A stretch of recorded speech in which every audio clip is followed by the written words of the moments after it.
예수님께서 이 땅에 아기 예수로 오시기 약 700~800년 전에 선지자 이사야는 이사야 9장 1절 2절을 통해서 이렇게 표현을 했습니다.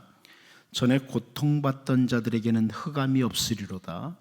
옛적에는 여호와께서 스불론 땅과 납달리 땅이 멸시를 당하게 하셨더니 후에는 해변길과 요단 저쪽 이방의 갈릴리를 영화롭게 하셨느니라.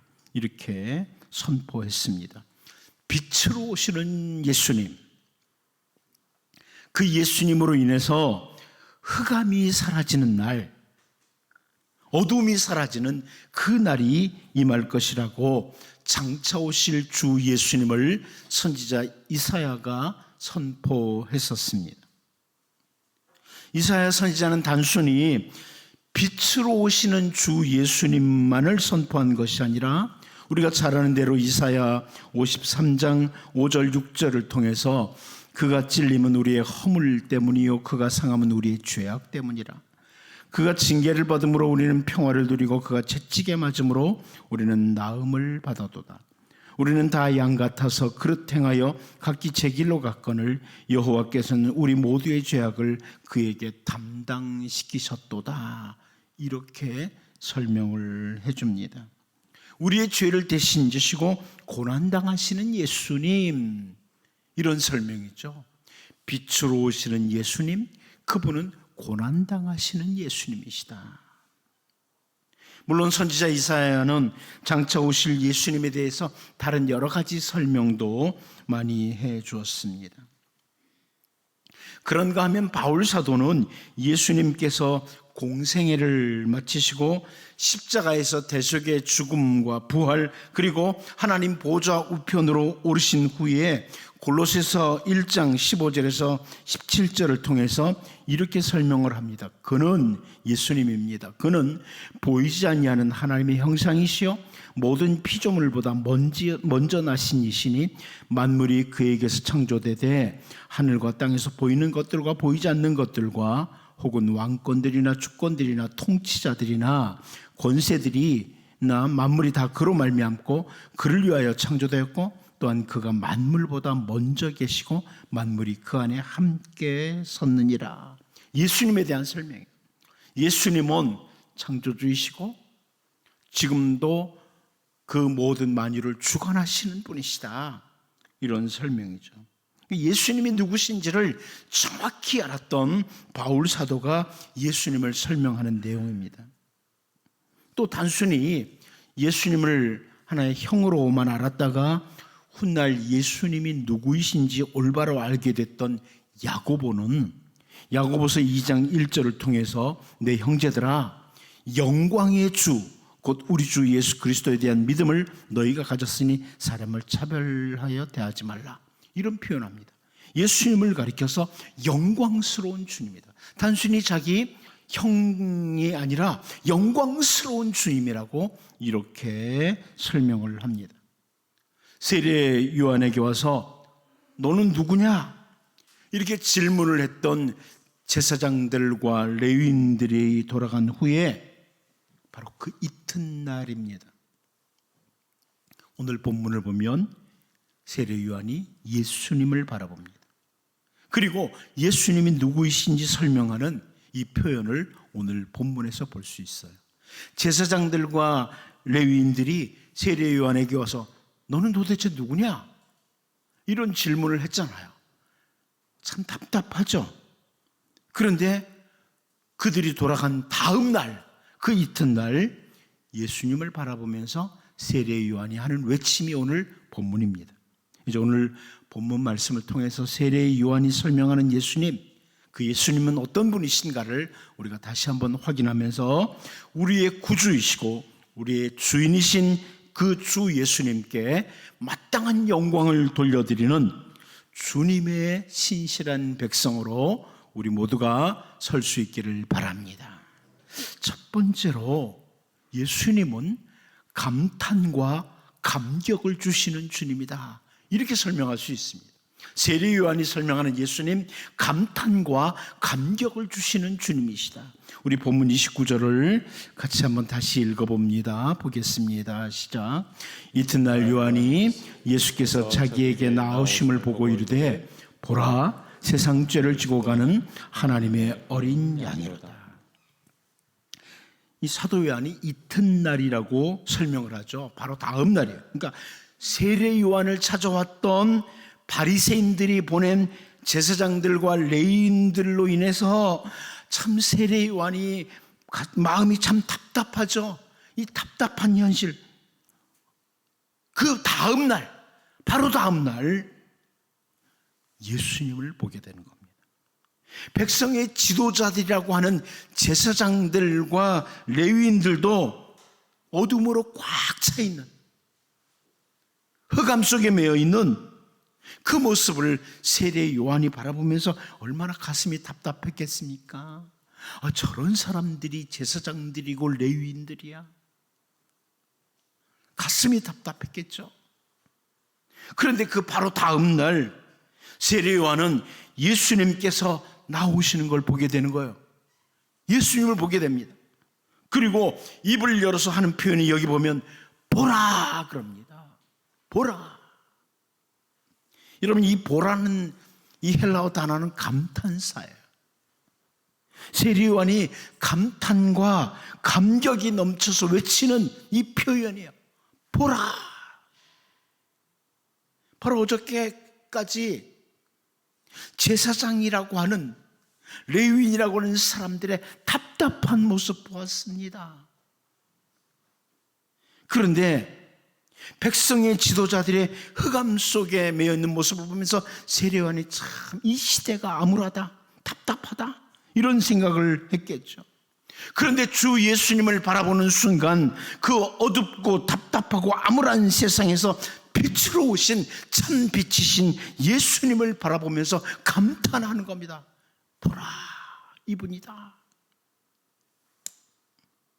입을 열어서 하는 표현입니다.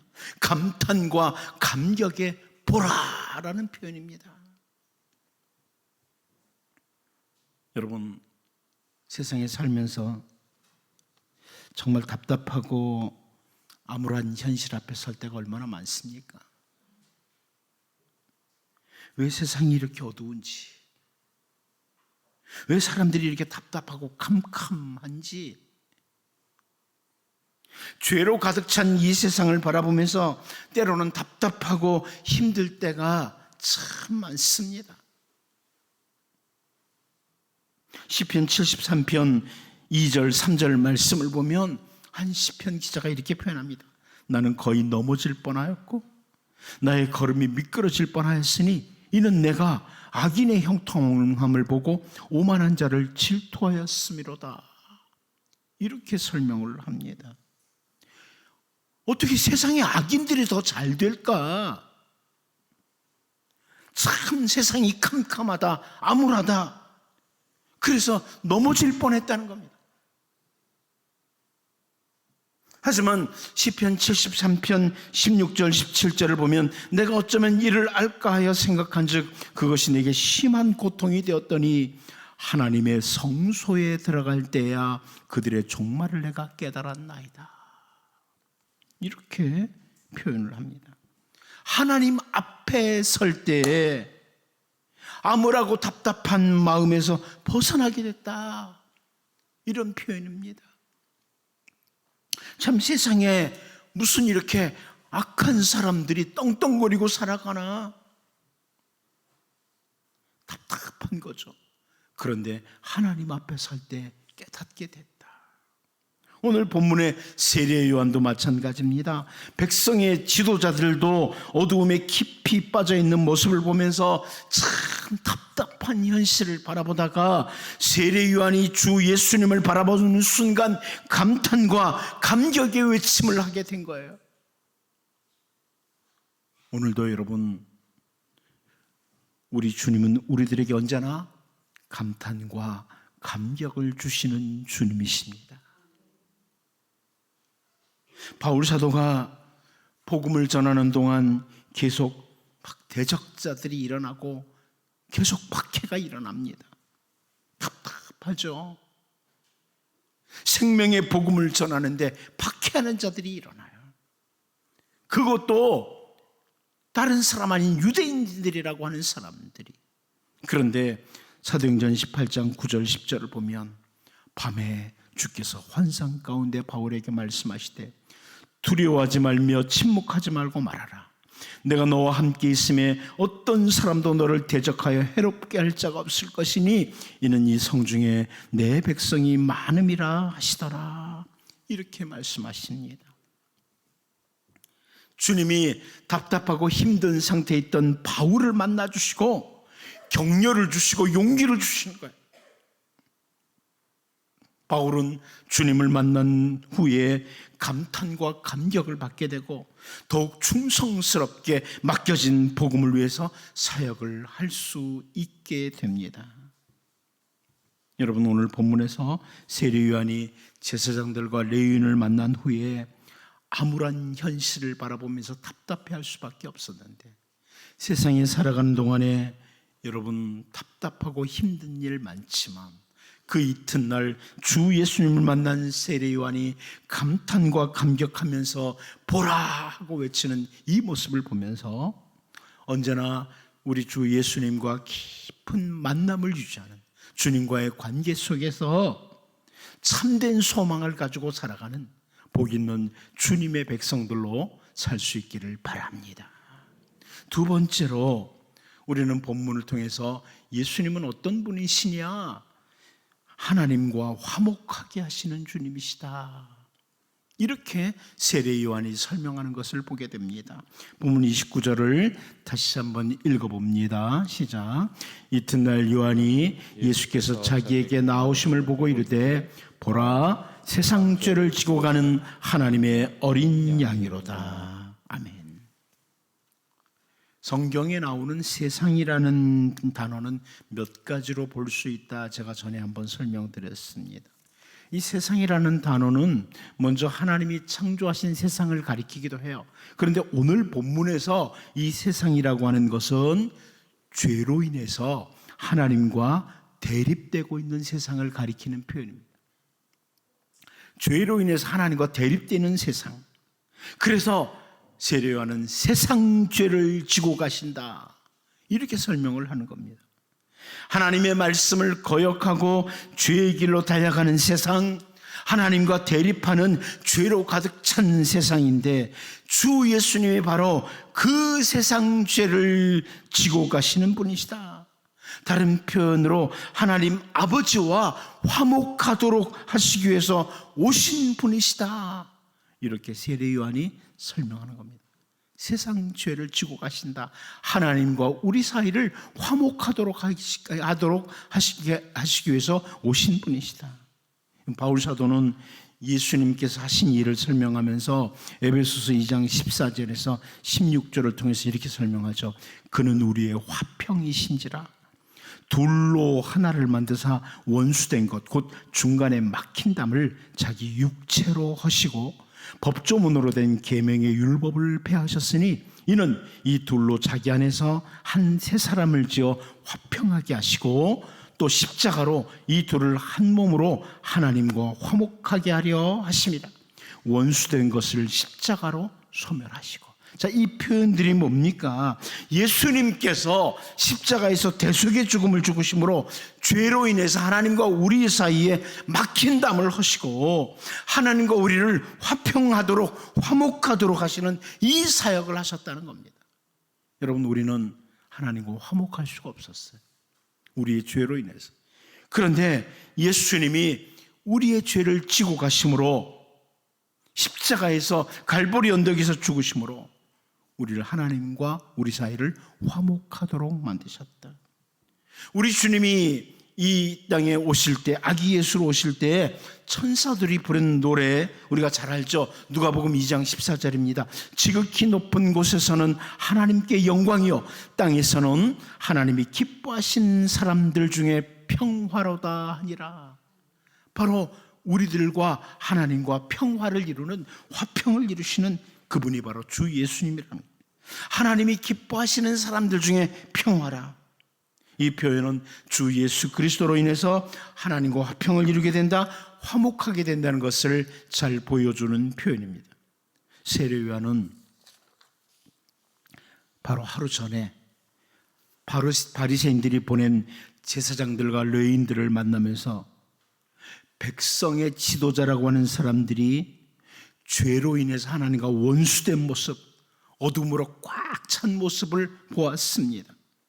하나님의 택한 백성이라고 하는 이스라엘 백성들, 스스로 선민이라고 하는 상당한 자부심을 가진 백성들조차도 죄로 인해서 깊은 어두움에 빠져서 하나님과 대립하는 자로 살아갔는데, 세례 요한이 만난 그 주 예수님은 바로 세상 죄를 지고 가시는 분이시다, 이렇게 설명하고 선포하는 것입니다. 우리는 모두 로마서 3장 23절에서 말씀한 것처럼 모든 사람이 죄를 범하였음에 하나님의 영광에 이르지 못하더니, 이렇게 말씀하시는 것처럼 우리 모두가 다 죄인들이에요. 우리들 중에 그 누구도 다른 사람을 향해서 죄인이라고 말할 수 없을 정도로 심각하게 오염된 자들이 우리들입니다. 그런데 바울 사도는 로마서 3장 25절 26절을 통해서 이 예수를 하나님의 그의 피로써 믿음으로 말미암는 화목제물로 세우셨으니 이는 하나님께서 길이 참으시는 중에 전에 지은 죄를 간구하심으로 자기의 의로움을 나타내려 하심이니 곧 이때에 자기의 의로우심을 나타내사 자기도 의로우시며 또한 예수 믿는 자를 의롭다 하려 하심이라, 이렇게 설명해 줍니다. 이 말씀은 주 예수님께서 세상 죄를 지고 갈보리 언덕에 오르심으로 화목제물이 되셨고, 오늘 우리들 예수님을 믿는 자들로 하여금 예수님 안에서 의롭다함을 받은 자들이 되도록 하셨다는 말씀입니다. 왜 세례 요한이 감탄하고 감격할 수밖에 없는지를 확인할 수 있는 내용이죠. 우리는 오늘 세상 죄를 지고 가는 이 세례 요한의 표현을 보면서 이 세상이라는 단어 속에다가 자기 이름을 한번 바꿔서 놓고 읽으면 참 깊게 다가옵니다. 세상 죄를 지고 가는, 세상 대신에 자기 이름을 한번 넣어가지고 누구누구의 죄를 지고 가는, 우리 주 예수님께서 바로 나의 죄를 대신 지시고 갈보리 언덕에 오르셨다, 이런 의미입니다. 이 은혜를 아는 사람들은 주 예수님의 이름만 생각해도 감탄과 감격을 하게 됩니다.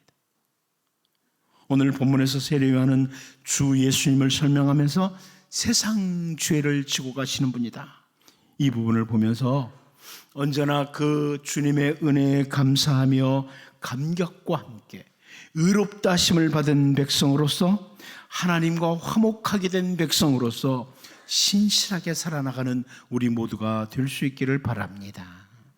마지막 한 가지 더 봅니다. 세례 요한이 예수님을 어떻게 설명하느냐, 희생적 사역을 하시는 주님이시다, 희생적 사역을 하시는 주님이시다, 이렇게 설명을 하죠. 우리 본문 29절을 다시 한번 읽어봅니다. 보겠습니다. 시작. 이튿날 요한이 예수께서 자기에게 나오심을 보고 이르되 보라, 세상 죄를 지고 가는 하나님의 어린 양이로다. 세례 요한이 예수님을 가리켜서 하나님의 어린 양이라, 이렇게 설명을 합니다. 하나님의 어린 양이라. 우리는 이 표현을 통해서 충분히 구약시대에 인간의 죄를 대신해서 희생당했던 어린 양을 상상할 수 있습니다. 어린 양. 예를 들어서 레위기 14장 10절을 보면 8째 날에 그는 흠없는 어린 순양 2마리와 1년 된 흠없는 어린 암양 1마리와 또 고운 가루 10분의 3 에바에 기름 섞은 소재물과 기름 한 록을 취할 것이요, 이런 설명들이 나오죠. 어린 양을 잡는, 대신 죽음을 당하게 될 양에 대한 설명입니다. 구약시대에는 죄를 지은 지혜인이 양을 가지고 그리고 양에게 안수한 후에 그 양이 죽임을 당하면서 죄인이 죽었다, 이렇게 인정해 주는 거예요. 그러므로 히브리 사람들은 여기 세례 요한이 사용하는 하나님의 어린 양이라는 이 표현을 통해서 아주 충분하게 주 예수님은 희생의 사역을 하신다, 이것을 확인할 수가 있는 겁니다. 선지자 이사야를 통해서 이사야 53장 6절 7절에 이런 설명합니다. 우리는 다 양 같아서 그릇 행하여 각기 제 길로 갔거늘 여호와께서는 우리 모두의 죄악을 그에게 담당시키셨도다. 그가 곤욕을 당하여 괴로울 때에도 그의 입을 열지 아니하였으며 마치 도수장으로 끌려가는 어린 양과 털 깎는 자 앞에서 잠잠한 양같이 그의 입을 열지 아니하였도다. 자, 양을 가지고 이렇게 설명을 하죠. 주 예수님께서 대속의 죽음, 희생적 사역을 하실 것을 이미 선지자 이사야가 설명했던 내용입니다. 세례 요한은 태초부터 계신 로고스이신 성자 하나님, 그 참 빛이신 주 예수님께서 하나님과 대립하는 세상, 죄로 인해서 깊은 어두움 가운데 빠진 인간들을 대신해서 대속적 죽음을 맞이하시는 희생적 사역을 하실 것을 설명해 주고 있습니다. 그러기에 세례 요한은 정말 말로 표현하기 어려운 깊은 감사와 함께 감탄과 감격의 표현을 오늘 본문에서 하고 있는 겁니다. 보라, 세상 죄를 지고 가는 하나님의 어린 양이로다. 오늘 우리들이 하나님의 자녀가 된 것이 값없이 이루어진 게 아닙니다, 여러분. 값없이 이루어진 게 아닙니다. 성자 하나님, 우리 주 예수 그리스도의 큰 희생적 사역과 함께 우리들에게 하나님의 자녀라는 권세가 주어진 겁니다. 이것을 올바로 알게 되면 우리는 하나님의 자녀가 된 것 자체로도 감탄과 감격 속에 감사하며 살아가게 됩니다. 내가 하나님의 자녀가 되었다. 어린 양 대신 예수 그리스도의 십자가의 대속적 죽음으로 여러분, 이제 주 예수님의 희생적 사역을 바라보면서 세상 죄를 지고 가는 하나님의 어린 양이로다, 이렇게 외치는 세례 요한의 외침을 기억하고 정말 더욱 감사하고 감사하며 살아가는 이런 하나님의 자녀로서의 삶이 될 수 있기를 바랍니다. 기도합니다. 하나님 아버지, 세례 요한이 제사장들과 레위인을 만난 후에 백성의 지도자들이라고 하는 사람들의 암울한 현실을 보면서 참 답답할 수밖에 없었는데, 바로 그 다음 날 예수님을 만난 후에 감탄과 감격을 하는 모습을 보면서 하나님, 이 암울한 세상, 답답한 세상에 살면서 언제나 예수님과 늘 교제하며 예수님 만나며 살아가는, 그래서 참된 소망 가지고 살아가는 주님의 백성들 되게 하여 주옵소서. 세상 죄를 지고 가시는 하나님의 어린 양, 우리 주 예수님을 늘 기억하고 하나님과 화목하게 된 백성으로서, 하나님의 자녀가 되는 권세를 가진 자들로서 늘 감사하며 감격 속에 주님의 은혜를 기억하고 신실하게 살아가는 주님의 백성들 되게 하여 주옵소서. 예수님의 이름으로 기도하옵나이다. 아멘.